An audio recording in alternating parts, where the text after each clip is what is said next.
in Doha, and the two sides will consult their leaders before resuming talks. Doha and Washington have been trying to broker a peace deal that would put an end to a conflict with roots in the Rwandan genocide of more than 3 decades ago. Joey Lahodi has more.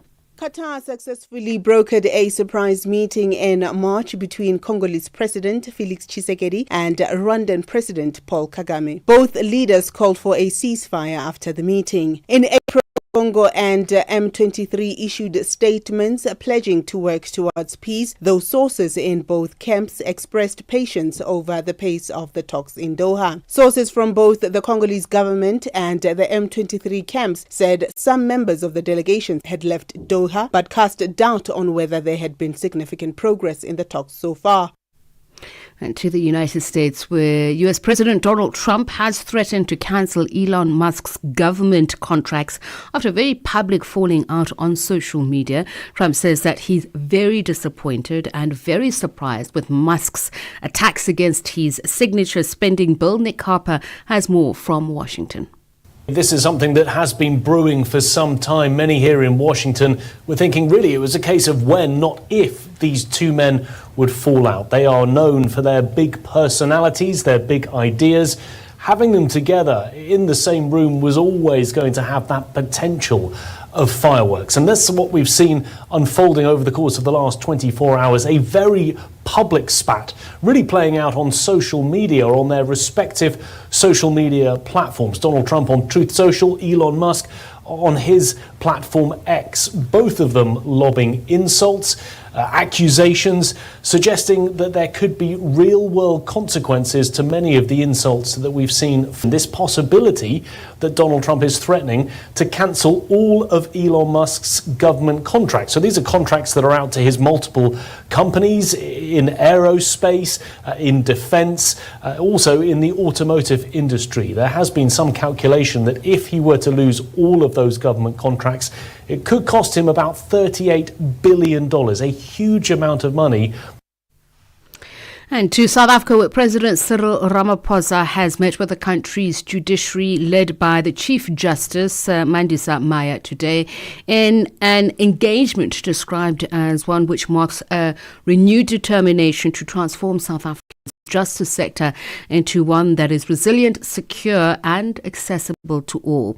The meeting, held at the President's official residence in Pretoria, included the Minister of Justice and Constitutional Development, Mamoloko Kubai, her Deputy Minister Andries Nel, as well as other members of the executive. Kenny Mapanga reports. The presidency in the statement says that this engagement was aimed at reaffirming both parties' shared commitment to building a stronger and more effective justice system that is firmly anchored in the values of South Africa's constitution. This meeting also takes place ahead of the celebration of the 30th anniversary of the establishment of the Constitutional Court later this month. Kenny Mapanga, SABC News, Johannesburg. And Lesotho has committed to assist individuals and companies who are financially distressed. The country's Minister of Trade and Industry says the winding period was essential in addressing the financial needs of those who are heavily indebted or facing liquidation. This comes after the Martin Kingdom conducts a nationwide awareness campaign on its recently revived Insolvency Act of 2022. It says this law aims to provide for an efficient rescue and discovery of financially distressed companies and individuals in a manner that balances the rights and interests of all stakeholders. Rapelang Khatebe has more. As the ministry, their main interest is to see businesses avoiding the insolvency route. They are committed to assist both corporates and individuals in distress with necessary tools and technical expertise that can ultimately save them from insolvency. And finally, India's Prime Minister Narendra Modi has officially opened a strategic railway link in Indian-administered Kashmir that finally connects the Himalayan region with the rest of the country. The railway line travels through 36 tunnels and over 900 bridges and will facilitate the movement of people, goods, as well as troops that was previously possible only via treacherous mountain roads and by air. The BBC's Ram and Barasan Etheran has the details. It's a hugely important moment for the government as well as for the people in administered Kashmir, because this is the first time you have a rail link connecting Srinagar with the rest of the country, and the Indian Prime Minister inaugurated the important link. In fact, the railway lines were built before Katra and then near Srinagar, but then they were finding it difficult to go through the mountains, so they built this huge Chenab bridge, which stands at nearly 360 meters tall, considered as an engineering marvel. 1 hour, one continent, one voice. Africa World Hour with Tshepiso Makwetla on Channel Africa, the African perspective. And remember, you can find us at Channel Africa 1. That's on X, Instagram, TikTok, and YouTube. On Facebook, we are simply Channel Africa. And remember, if you want to send us an email, all you have to do is simply go to info@channelafrica.org, and of course you can then leave us a message there. So continuing with some of the top stories of the day, tributes continue to pour in following the passing of the former Zambian President Edgar Lungu. Lungu died in Pretoria at a hospital on Thursday after receiving medical treatment. President Cyril Ramaphosa says South Africa stands by the people of Zambia at this difficult moment. And President Hakainde Hichilema has appealed to Zambians to come together as one nation despite political affiliation to honor Lungu's life. Bonolo Maribe reports. Lungu's passing has triggered a number of condolences from far and wide. African leaders have praised him. ANC's International Relations Subcommittee Chair, Nomvula Mokonyane, has offered her condolences to Lungu's family and to the nation and government of Zambia. The ANC conveys its sincere condolences to the people of Zambia, another home of the African National Congress over years, on the loss and the passing on of former President of Zambia, Edgar Lungu. We all rally behind the call made by the current President of Zambia that Zambians have to come together as a people above political affiliation or personal conviction and honor the life of a man who once held the highest office in Zambia. President of the Patriotic Front, Miles Sampa, also expressed sadness at his passing. We are all devastated in our party, the Patriotic Front, the PF. I'm one of the members of parliament and leader of opposition and a member of the Central Committee. We are all devastated looking at how we can best mourn our leader. It's deja vu for our party, the Patriotic Front. Our founding president, Michael Sata, who was a Republican president, died in 2014. He was much elderly, passed towards 80, but President Lungu was relatively young at 68. We didn't think he was going to go too early, but we know the persecution that went on around him and his family. Kenyan President William Ruto says Lungu was a progressive and outstanding leader who served the people of Zambia with zeal and commitment. His Tanzanian counterpart, President Samia Suluhu Hassan, has extended her heartfelt condolences to Hichilema as well. Lungu was being treated at a medical center in Pretoria. He was Zambia's 6th president and held the office from 2015 to 2021, when he lost the election to Hichilema. This is what the Zambian public had to say over his passing. He was like a hero to us because he has helped us through a lot. Because he has changed a lot of things in Zambia and he has made a difference apart from other presidents. During his campaign to become the president, Lungu promised the Zambians that he will improve their lives if they gave him the mandate to rule the country. I promise to serve you even better if you vote for me. I promise to respect the results and I will not fight even one day to remain in State House. But again, I will not allow somebody to come to State House because of violence or intimidation or harassment of people. The former Zambian leader was praised during his tenure for investing in infrastructure, but some say he also ran the country's finances into the red. After his 2021 election defeat, Lungu went into retirement, but then made a comeback in 2023. However, in 2024, Zambia's Constitutional Court ruled that he was ineligible to run for another term in office. Bonolo Maribe, SABC News, Johannesburg. It is now 12 minutes past 9. If you've just joined us, a warm welcome to you. You are listening to Africa World Hour here on Channel Africa, the Africa Perspective.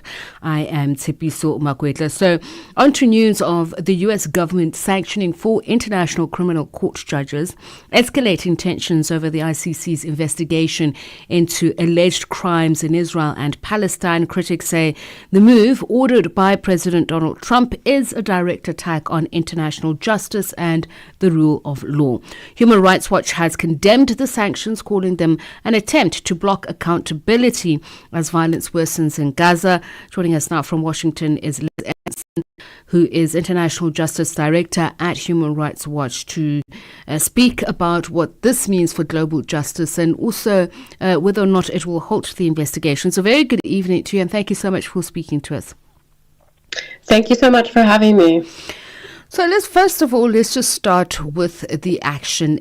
Is it understood to be exactly that, a direct provocation of the ICJ, just to ensure that the investigations into Israel's actions on Israeli soil and in Gaza from continuing? Absolutely. I think it's clear that what the Trump administration is trying to do with this abuse of sanctioned power is to put so much pressure on the International Criminal Court and all of the countries that belong to the International Criminal Court, like South Africa, so that the court would have to drop its cases stemming from an investigation in the Palestine situation. That's been very clear in how the administration has talked about what it's doing. And what we saw yesterday is an escalation of what started a couple of months ago when the administration first sanctioned the court's prosecutor and now has added 4 more judges to the list. So we understand that 2 of the judges actually sit on the court's pre-trial chamber. So what exactly does this mean, or would it be seen as a direct message to either take a verdict in a certain direction or just not participate in these pre-trial proceedings? I think what it means really will depend on what happens next. And by that I mean, so this is the U.S. administration is trying to attack the court. It's trying to undermine accountability, and it's really, in doing that, also trying to undermine the global rule of law. And the International Criminal Court is a very important part of the architecture that we have to make sure that we have a global order where the law matters and where even the most powerful can be held to account. That's what really brought countries together to create the International Criminal Court. And as your listeners will know, South Africa played a fundamental role in that. If the U.S. actions against the court are met with a strong response from the countries that belong to the court, the 125 member countries, if there is clear pushback, that will send a signal to the court that its mandate is backed by the international community, that states want the court to act with full independence and to keep up its global mandate, not only in the situation of Palestine, but everywhere it's working, whether that's Sudan, whether that's the Philippines, whether that's Central African Republic. So what the effect will be, I think this is designed very much to try to intimidate the court and the community around the court away from these very important investigations. That won't succeed if the international community comes together and says, this is our court, and we want it to keep doing this work because we believe in a world governed by the rule of law. And the other 2 judges, they sit on the appeals court. And I want to look at the appeals chamber, rather. I want to look at, you say, if it succeeds, 2 of those judges, Bosa and Ibanez Carranza, who I believe have been looking at investigations into American troops in Afghanistan, have deprioritized their investigation and rather have continued to look at other matters. Is this indicative of the fact that pressure in the past has worked by the U.S.? Pressure by the U.S. has worked? Well, there are a couple of different things that are happening. As you said, these two judges, it appears they ended up on the U.S. Hit list because they were part of an appeals chamber that approved the ICC prosecutor going ahead with an investigation in Afghanistan. That investigation could have included U.S.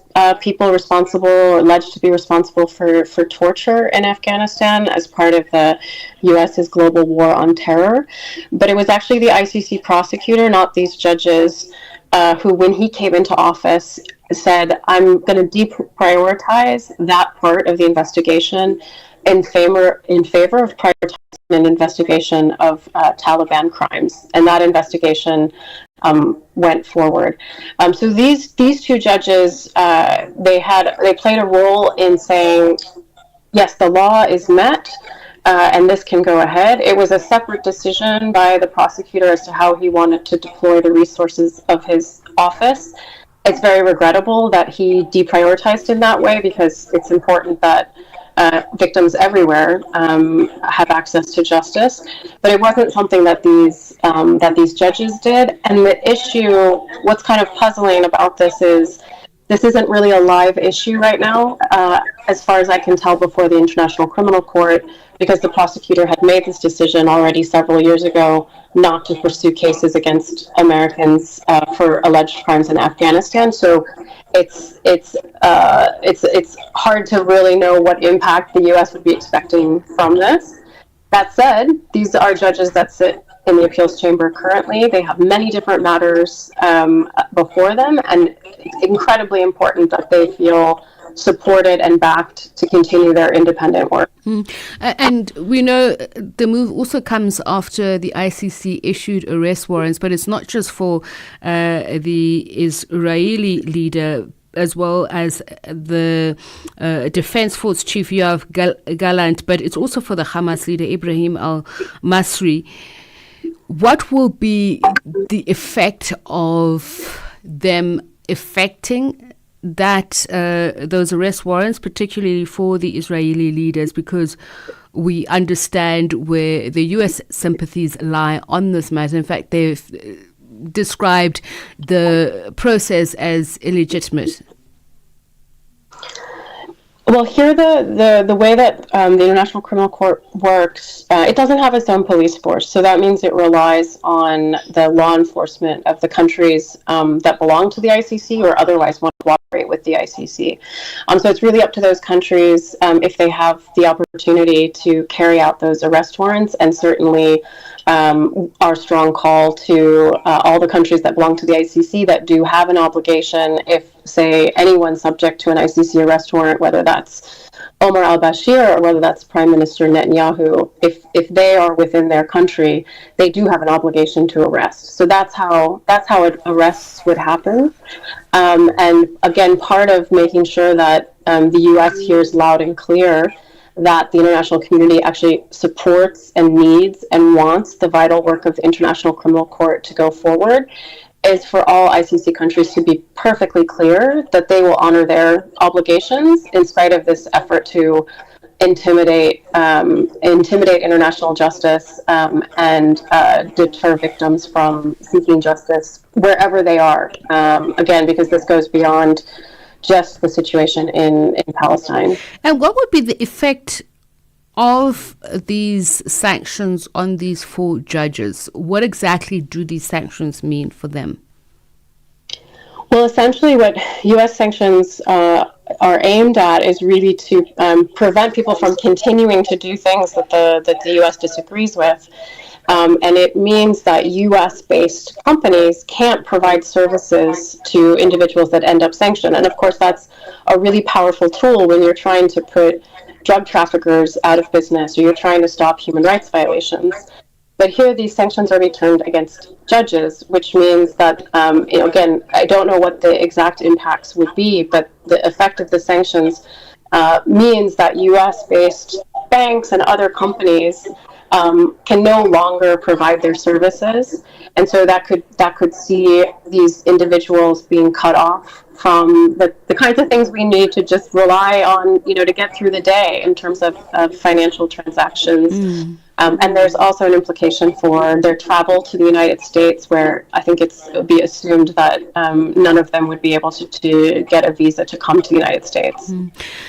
And just finally, what will be the effect, the impact of this on international criminal justice? I mean, just bearing in mind the fact that the court itself was established to deal with incidents of genocide, does that mean that the hope is that it will reduce the steam of going ahead of pursuing genocide charges against Israel, or just simply a mere distraction that will pass? I think, again, what happens is really in the hands of countries that do believe in the global rule of law, that do believe in why they came together 25 years ago to create the International Criminal Court.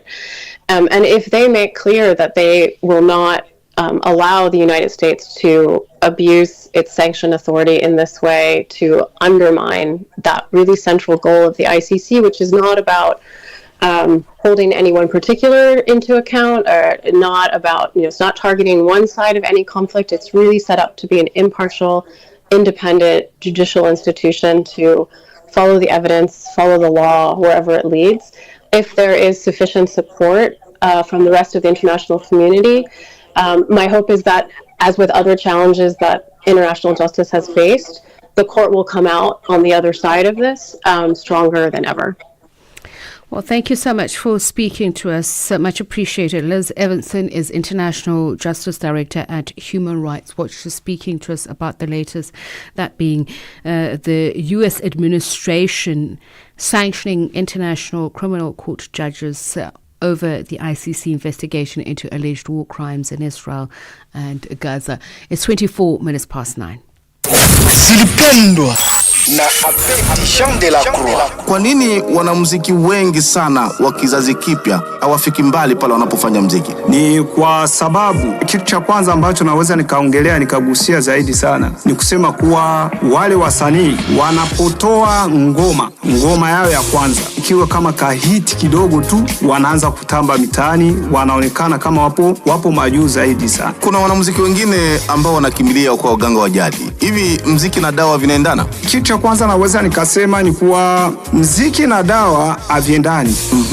Lakini muziki ni kipaji. Kuna watu wengine wanashutumu wasanii wengine kwamba wanaroga. Wanaroga, wale wasanii kama wanaroga ni kutokujiamini tu. Lakini kitu cha muhimu sana ni kipaji. Zilipendwa kila Jumamosi kuanzia saa 12 kamili majira ya Afrika ya Kati hadi saa 1 kamili majira ya Afrika ya Kati. Hi there. Do you want to elevate your business and give it a voice in South Africa and Africa as a whole? Well, in that case, let Channel Africa make this a possibility. Channel Africa is willing to advertise your business for as little as 30,000 rands or $1,719.18. To get access to these great rates, send all requests to mokoenata@SABC. That's MOKOENATA@SABC. Channel Africa, the African perspective. At the forefront, the most pressing issues on Africa World Hour with Sepiso Makwetla. Channel Africa. At 26 minutes past 9, we continue with the news in and around the continent and beyond. We look at South Africa's 2024 general elections. Now, it marked a turning point in the country's democratic journey. For the first time since the end of apartheid, the African National Congress failed to secure a parliamentary majority, leading to the formation of a coalition government. To discuss what this means for democracy in South Africa, we're joined by Dr. Matthias Kronke, a researcher with the Afrobarometer Analysis Unit. His team has been closely tracking public opinion before and after the vote, offering valuable insights into how South Africans are responding to this historic moment. Dr. Kronk, a very good evening to you, and thank you so much for speaking to us. So obviously not a new phenomenon now. I mean, we're quite a couple of months in, almost going into the second year. So why is this research important now? Why is it relevant now? Good Hello and good evening to your listeners. I think it's important because it helps us understand, if we put ourselves back into where we were just over a year ago before the elections, and how critical this election actually was for democracy. I think it's important to understand how things change and how important elections are. We see it around the world now that they can really make or break a democracy. And in the South African case, I think it has had a really positive effect on how South Africans are satisfied with government, also how they see the direction of the country. They have been a lot more positive after the election than before. And I think this is something that we should remember, even if we might be in troubled waters every now and then in the country. And I want to look at that optimism, how your model is designed, the sample and the type of questions that you ask. So you say post-election optimism nationally has gone up from 14 to 39%. Tell us a little bit more about what questions were asked and what is understood as optimism.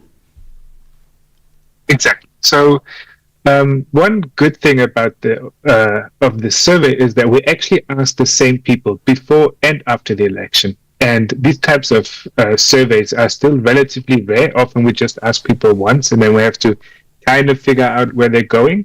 But here we can actually see how the same people changed their opinion after the election. And as you mentioned, we had people in the beginning, 14% of the people said, when we asked them, where do you think the country is going? Is it going in the right direction or the wrong direction? Before the elections, 14% said it's going in the right direction. After the election, just after we had the GNU, actually 39% of people said it's going in the right direction. And importantly here, that these changes, they're not limited to a particular group. It's actually consistent across age, gender, location, race, party ID, or partisanship. So this has really been a shift for everyone in the country, not just a niche group within it. And as you have mentioned, I mean, in the past we've seen there was inertia, some lack of interest in participating in the democratic process of voting, and that was mostly said to be the youth. So we saw that there was an increase in people who were wanting to vote because they believed that they could change the fate of the democratic order in this country. Did that message come across through your survey in the questions that you were asking people before and after, their understanding of universal suffrage? So, unfortunately, the voter turnout has not increased in the election. And even among the youth, so there's still analysis ongoing, but from what we can tell is that there hasn't been a big jump in youth participation. And in fact, that's something that's not very specific to South Africa. The youth in general is just less likely to vote across the world. And unfortunately, in this case, South Africa is not really an exception. But I think the good news is that South Africans often participate in politics outside of voting. So whether it's protesting, whether it's contacting your local councillor, and those are still very important ways in which we can participate. They might not make a difference in parliament necessarily in terms of numbers, but how citizens communicate to elected representatives, even between elections, is just as important. Democracy or democratic standards, it's something that you will hear even in the academic space, an argument over, particularly ideological differences between what is perceived to be the global north and south. So in South Africa, when people are saying that they're happy with the democratic process or they support a democratic process, what is the understanding? Do we get a sense of if there is a unique country context? Or and given the fact that we faced what they say is a special type of colonialism in the apartheid regime, so how are people viewing democracy? So we try and get at measuring this through surveys in several different ways. I think two important ways are for people not only to say that they prefer democracy over other forms of government, so one-party rule or one-man rule, for example. Are they happy with democracy compared to these other types of government or rule? And here we have also seen an increase in people preferring democracy after the election. So it really has helped to vindicate people and for them to actually share their opinion, share their voice that they have. And I think that is particularly important, even though we see declining numbers of turnouts pretty much over the past 2 decades, pretty continuously, but especially after the 2009 election. I think it's important to remember that despite the lower turnout, those who do participate, especially, are more satisfied with the entire process, and they're more satisfied with the system. And I ask this because I'm trying to understand the whole reception to democratic principles. If you look at the voting process and the commentary that one reads and hears when the electoral process is unfolding, for instance, and the results are being announced, and the type of commentary, some of it and a great deal of it is really ignorant of the electoral and democratic process. So it's one thing that people say they don't care what type of government they have, but just the whole package of democracy. Do South Africans have a view of it? Is there enough civic education around that? And that's why I'm trying to understand what South Africans understand as what democracy is. So I think the vast majority of South Africans really, they understand the basics. One person, one vote, which is obviously a crucial change compared to what we had under apartheid. But even the ability to contact people in between, to contact elected representatives in between, especially at the local level, I think we see a lot of engagement there. There has been an ongoing debate about whether or not we should change the electoral system. At the moment, we just vote for a party and that's it. And that can have some disadvantages because we actually don't vote for our local representative or for our MP the way we do at local government. So I think if we could bring that in line and maybe have the same electoral system across local and national level, that would be a win. And it would also increase the accountability, right? Because then MPs have to start explaining themselves to the communities that they represent or that they should be representing. But this is a change that it's difficult to make it happen, but I think it's something worth pursuing in the long run.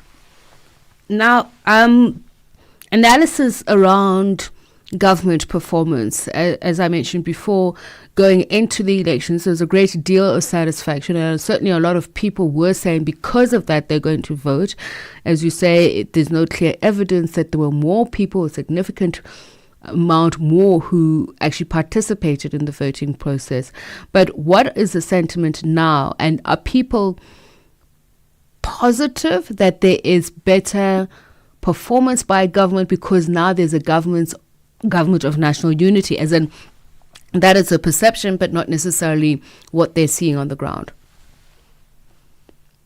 So that's actually another interesting moment where we could really make use of this panel data where we ask the same people over time. And when we ask people before the election, for example, only 1 in 5 people said, well, I think I'm happy with how government provides electricity. And remember, this comes kind of in the aftermath of long load shedding. But in the weeks running up to the election, it kind of disappeared. And we all thought, will it come back right after the elections? But actually, it hasn't, at least not to the extent that we've experienced it before. So not only were people more optimistic right after the election with the new government that electricity would be provided in a better way, in a more sustainable way, it has actually happened and government has delivered on this. On some other things like creating jobs, which is just essential to the country with our high unemployment rate, but even on fighting corruption, only 6% said we think government could do it under the ANC. But now, under the GNU, we see that people are a lot more optimistic that the GNU can get this done. We see some evidence on it in some areas, but if we look at just the unemployment rate compared to a year ago, not much has changed. So the government still has a lot to do in that area. It has some successes like with electricity, but in other areas, it's still under-delivering. So, Matthias, I'm also curious about when people say they are satisfied with the direction in which the country is going, what exactly do they mean by that? So Whether satisfied or unsatisfied? So it's still a majority who's dissatisfied in the country even after the election. And in the way we ask it, we leave it purposefully quite open. So people could think about, for example, the economy, just the relation between people, crime in general. So it's fairly open. But because we ask it in the same way over time, we can still compare it in a meaningful way. And what we have seen over the last 15, 20 years is that it has gotten progressively worse, especially from like the second Zuma term onwards. But there's a slow uptick now. And hopefully we see that this is kind of bouncing back in the coming years as well. And I suppose for a lot of people, when you ask them the direction in which the country is taking, a lot of it is more insular thinking. People are thinking about their abilities to gain meaningful employment, the amount of opportunities that are there, and particularly across all demographic groups and ages and genders. And they are also just thinking about, as you say, freedom, particularly the safety aspect of it. Yeah, I think, and we see this time and again, things that really top the charts in terms of what do people care about and what they think government should address. The economy, employment, crime, it's always at the very top, together with education and healthcare.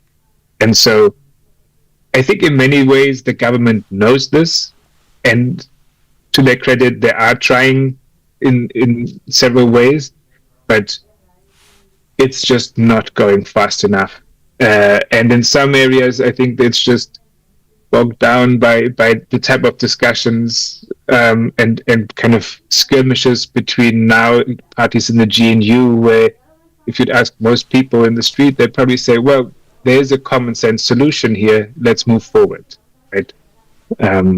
So some of it is just kind of politics and people grandstanding at times, and some of it is just the process being slow because it requires deliberation and it requires people and politicians engaging with people and finding the right solution.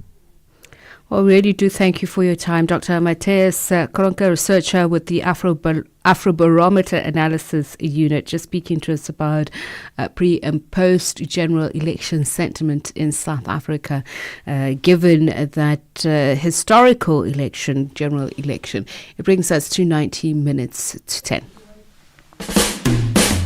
Hi, I'm Tami Ngubeni, anchor of Africa in Business on Channel Africa, bringing you the African perspective. And I'm Ashraf Garda, host of the National Pulse on SAFM, leading the conversation. We've joined forces to bring you in-depth, exclusive G20 developments as we count down to the much-awaited inaugural G20 Summit in South Africa, November 2025. Tune in every Thursday at 16:20 Central African Time as we explore how this first G20 in Africa impacts the continent from trade and innovation to climate and development. It's a powerful crossover between Channel Africa and SAFM. As we bring you the G20 through an African lens. The G20 in Africa. Global Summit. An African voice. Got something to say? Are you passionate about issues that matter? Do you have a voice that deserves to be heard?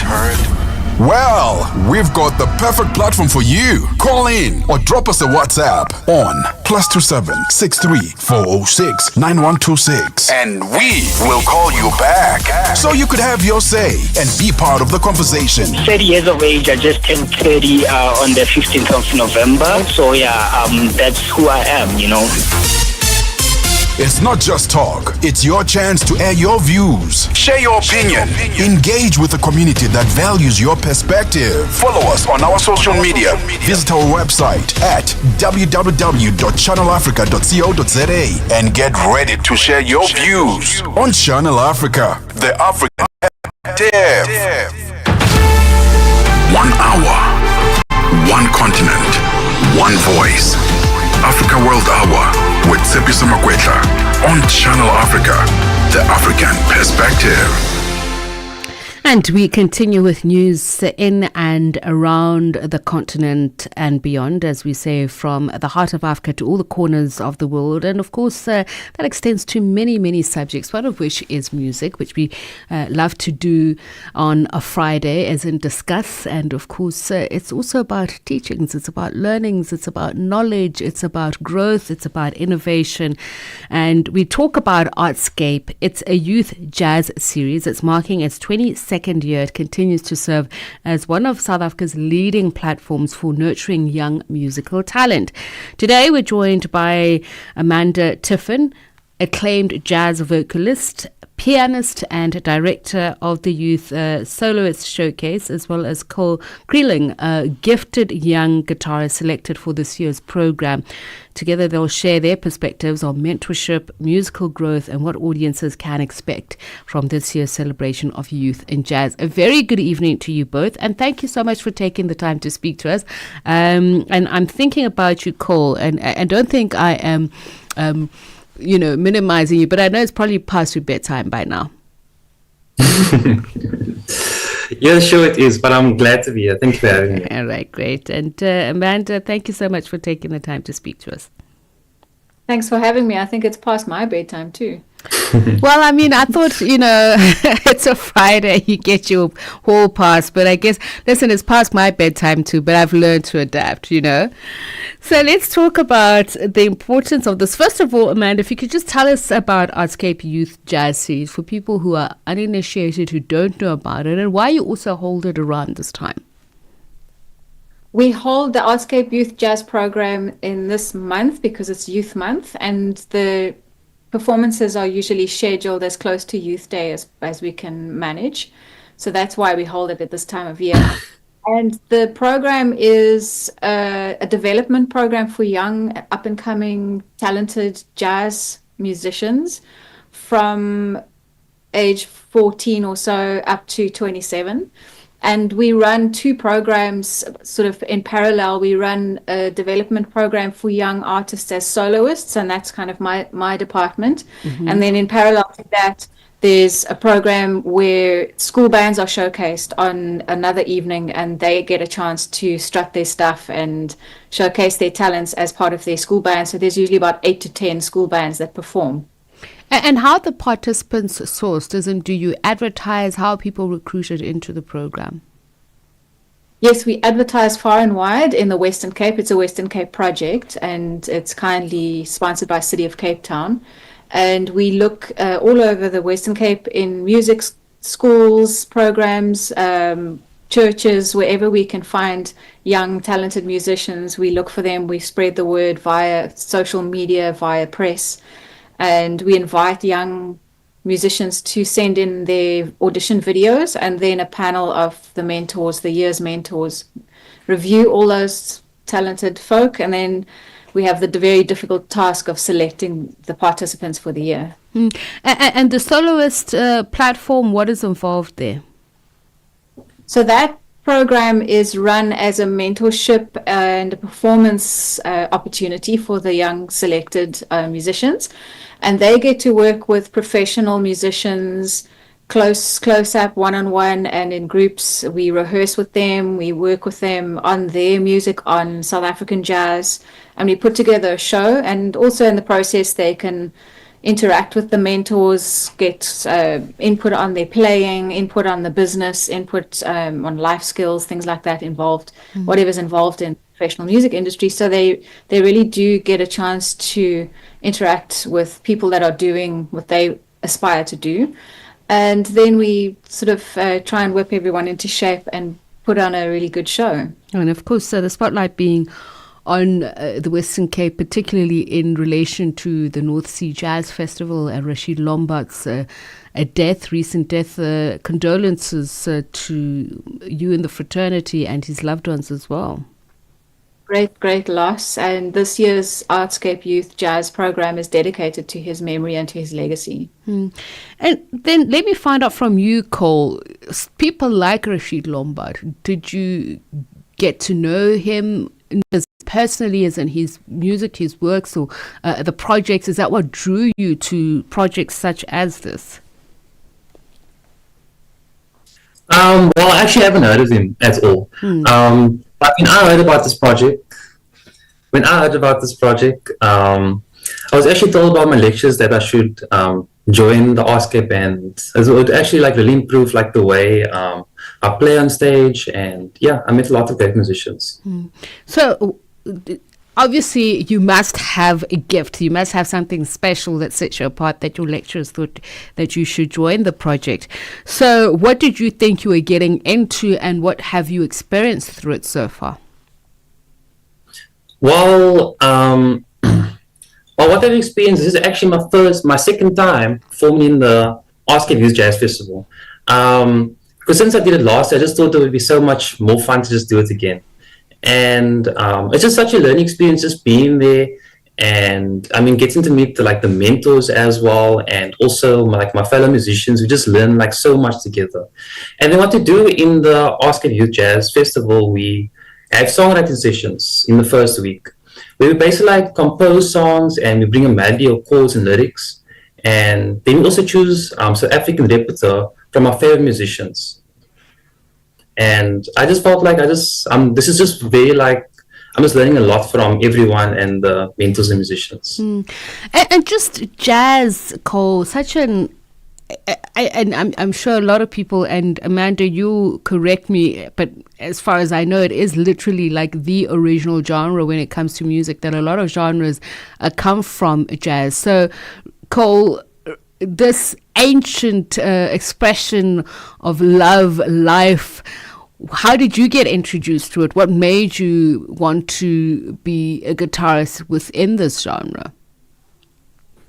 Well, in the genre, I'd say where I first started was basically at the age of 11, when I taught myself how to play guitar off YouTube videos. It was only in high school I was kind of influenced a lot by jazz from my guitar teacher, John Russell.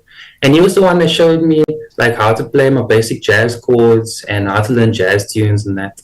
And then that's when I first started to actually pursue my career and study a Bachelor's of Music at the College of Music. I'm currently doing jazz guitar at the moment. And my musical influence at the moment, listen to lots of jazz, funk, blues, pop, and fusion. And my favorite musicians to listen to would be George Benson, one of the best guitarists, and there's also lots of blues guitarists to listen to as well, like B.B. King, John Mayer. And at college, we learn lots about jazz musicians, and there's so much influences. So my playing style is mostly focused around George Benson, Charlie Parker, and yeah. I think you and I can hang out, hey? That's my favorite musicians. So, yes. Amanda, let's just talk about that. Then the importance of mentorship, as Cole says that, he's self-taught, but as he went along the way, he was shown ways in which he could improve, his skill set, but also, I'd imagine, also get a greater appreciation of the music. Yes, I think mentorship can play a massive role in the trajectory of a young musician, and in terms of what they're exposed to, and what they might end up really being passionate about and being interested in. For a really young person like Cole to be influenced by somebody like George Benson, a classic great jazz guitarist and composer, is quite an unusual thing. You wouldn't expect that, but I think that comes via his education, via his teachers, via the mentors. And I think the Artscape Youth Jazz program offers an exposure to young people. And I think what is particularly valuable about that is that they kind of get a taste of what it could be like for them to pursue a career in music, especially the younger ones that aren't perhaps out of school yet, and they're wondering, should I follow a path in music? And sometimes the interaction that they experience through programs like the Artscape Youth Jazz, where they interact with professional musicians or with maybe slightly older young musicians, they get a sense of what's possible for them. They get exposed to different genres. They get exposed to artists that maybe they've never heard of, and that just opens up a whole wide world of possibility for them. So I think these kinds of initiatives are incredibly valuable and can be life-changing for a young person. And speaking of life-changing, I want to talk about, particularly South African jazz music. By the way, I'm a huge lover of jazz music. And one of the things that is so evident, you can't run away from, is the unique sound that comes from South African jazz musicians. But also Cape Town in particular has its own special flavor. Those are things you can't teach, but you almost kind of suckle through the environment, through the culture, etc. So just tell me about how that mentorship then is run, how you inculcate that appreciation of your immediate environment, growing in it, but also looking beyond it. Amanda? I think it's definitely a matter of exposure.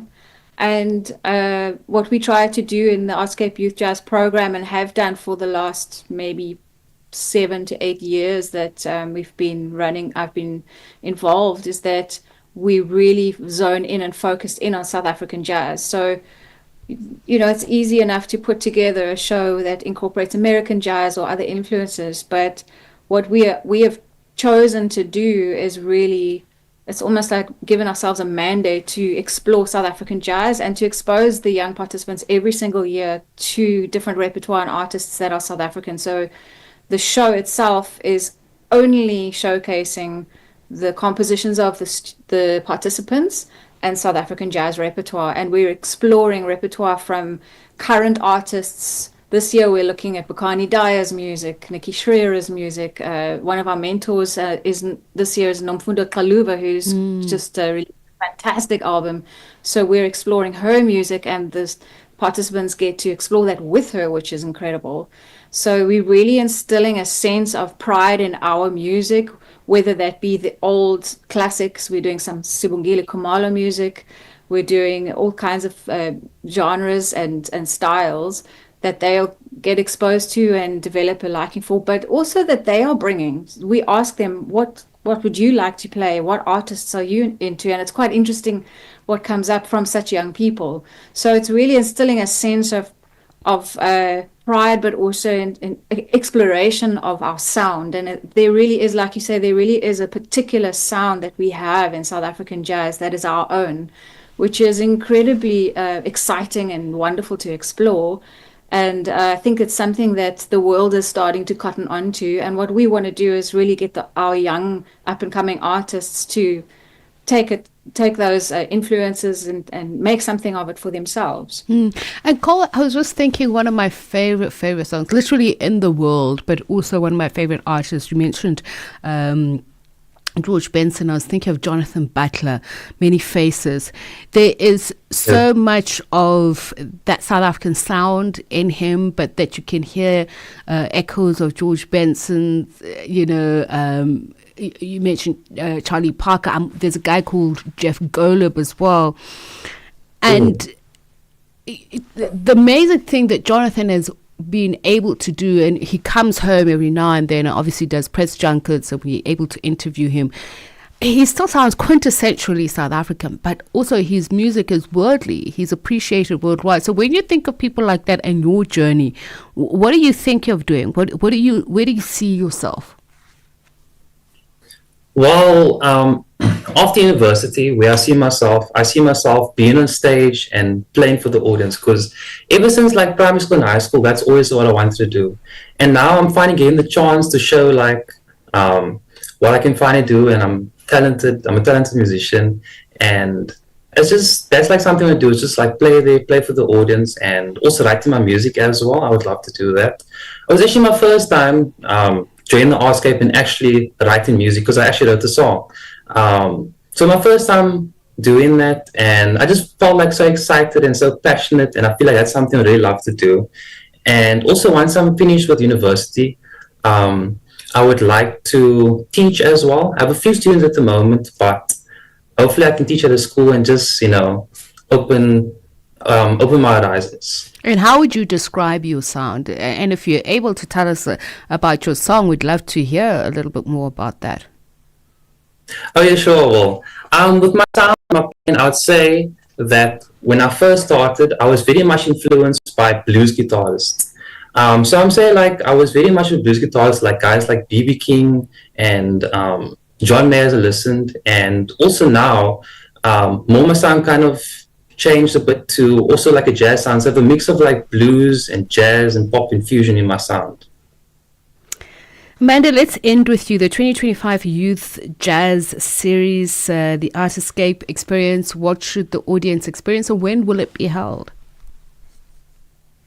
The first performance is the soloists' performance, which is going to be held on Friday the 13th of June at the Artscape Theatre at 7 p.m. and tickets available on web tickets, or just go to the Artscape website and you'll find the link there to book. And then on the second night, people can go along and watch the school bands perform. There'll be 8 or 10 selected school jazz bands showing their talents, and they're having a lot of fun. I believe that the teachers are also going to be performing. There's a band made of some of the music teachers. That will be fun. That's a really fun evening. So that's on the Saturday evening. Also tickets available at web tickets. And on the Friday night, you'll see our soloists. You'll see Cole running around the stage and doing his thing. With 13 other fantastic young soloists. We'll be showcasing their music, South African music. You'll also be able to hear the mentors play a little bit. It'll be really vibrant, exciting music. We've got such an exciting program lined up for people. So I really would encourage people to come along and check out the future of South African jazz on stage. Well, I'll tell you what, next year I'll definitely have it in my diary that book a plane ticket and come watch people like Cole. And Cole, hopefully you'll still be there. Sure, I will be, definitely. Okay, great. Thank you to you both. Really appreciate it. Enjoyed our conversation. That is Amanda Tiffin, Director of the Youth Soloist Showcase and mentor head of jazz studies at UCT. She speaks to us about the Artscape Youth Jazz Series, marking its 22nd year. And thanks to you, Cole. Cole Creeling is a gifted young guitarist who was selected for this year's program and last year, he says. So that's how we come to a beautiful end of Africa World Hour. Do enjoy the rest of your listening, your viewing here on Channel Africa, and your weekend as well. From us, it's good night. At the forefront, the most pressing issues on Africa World Hour with Tshepiso Makwetla. Channel Africa. Hotlines bring you fresh perspectives about love after dark with Shayla Dukumana. Channel Africa, where every moment is an African celebration. Feel the energy. Feel the connection. Channel Africa, the African perspective.